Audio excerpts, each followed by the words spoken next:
ګنداره تهذیب د نړیوال تاریخ یو مهم باب دی. خیبر پختونخوا او بیا په مردان کې د بدھ مت یو شمیر آثار موجود دي.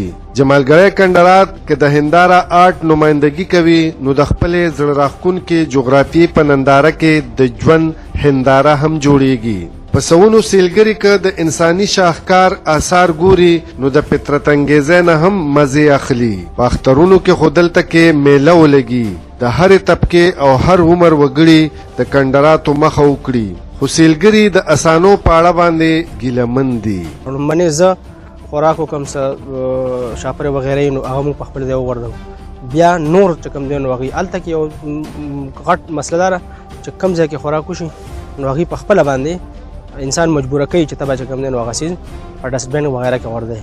نو موږ له پکار دی چې دې کندراتو یا زموږ دا کوم سپاټونه د پکنیک چې دې خصوصي خیال وساتو د صفایۍ او بیا چې کوم دی نو دې کې څونه خلک چې کوم دی نو کوپریټ کوي مشرانو سره د دې عملې سره کوپریشن پکار دی او دې ته چې کوم دی نو خلک راغبول پکار دي چې روزه او سلک ټایم چې کوم دی نو د پکنیک په سپاټ کې دغه شی چې سایکولوژیکل نفسیاتي طور باندې تاسو فټ شي. جمالګری کندرات دې ته ویل کېږي نو دلته کې مخکې مونږه مطلب تهبای کندراتو ته یا دې نه لرې لرې نور ځایونو ته به د اختر په موکو یا نور داسې څه تهوار به وپای باندې نور ځایونو ته تلو چونکې اوس مونږ ته دا په یو خپله سیمه کې دا کندرات چې دي نو د دې انعکاس شوی دی او دا یو بهترین کندرات جوړ شوي دی. خو چونکې څه داسې کمی دي چې مونږ وایو چې د وخت سره سره دې کې هم د دې څه بهتري په دې کې راشي نو دا مزید هم مطلب دلته کې دا ګټې ځای په ځای پرتې دي ګډې وړې پرتې دي یا څه ځایونه دي هغې کې بهترینه راغلی هغه ټیک شوي نه دی هغې کې څه ترقیاتي کار نه دی شوی نو چې وخت سره سره دا هم دې کې بهتر شي.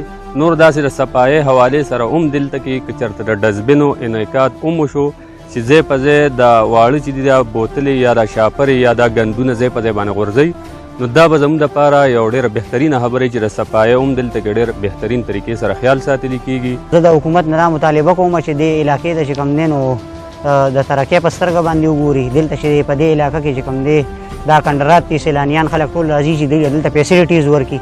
ایکسپریس وی تېره شوې ده نو دا زموږ مطالبه ده او دا عاطف خان چې کوم دی زموږ صوبایي وزیر دی نو هغې هم دا خبره کړې وه چې دلته کې به دې ته چې کوم دی یو انټرچینج ورکوو نو که هغه دې ته میلو شو نو دا ده چې سیلانیانو ته به نور هم اسانه شي. او حکومت وقت هم پکار داري چې یاره د دې دلته سهولیات پیدا کړي. دلته کې مطلب دا دی چې شجرکاري وکړي دغه وکړي چې دا د اوبو انتظام وکړي د خلکو د ناستې پاستې او د سیکیورټي انتظامات ښه وشي. چې دا مردان نه تقریبا 20 کیلومتر کې فاصله کې دي او یو ډېر زیات تفریحي ښکلی ځای دی او دلته کې خو زه د ډېر څیزونو نه متاثره شوم. خو څنګه چې موږ راختو انټرنس کې تبلیغیان حضرات ناست وو هغوی د اوبو انتظام د مونځ انتظام او دغه رنګې ورسره د ګشتونو انتظام هغوی دلته چې کوم کسان ویزیټرز راځي د هغوی دپاره مکمل هغوی خپل دغه نه طرف نه هغوی دا بندوبست کړی دی نو د هغوی نه ډېر زیات متاثره شو. نور هم الحمدلله دلته کې سلک ډېر کمی به وي شکر دی هر څه ډېر زبردست برابر دي. کندرات که د غر په سر دي خو بیا یې هم د ځان نه د غرونو شپول تاو کړی دی. سوات ایکسپریس وی د غر سینه سیرلې ده او د کندراتو تر څنګ غځېدلې ده. باید ده چې د موټر وی نه لینک میلاو شي. په کندراتو کې د بنیادي سهولتونو یعنی واشرومونو د ناستې دپاره د پوینټونو او د اوبو انتظام وکړی شي نو دا سیمه به د سیلګرو ټیکونه وګرځي. محمد ایوب پښتونخوا ریډیو مردان.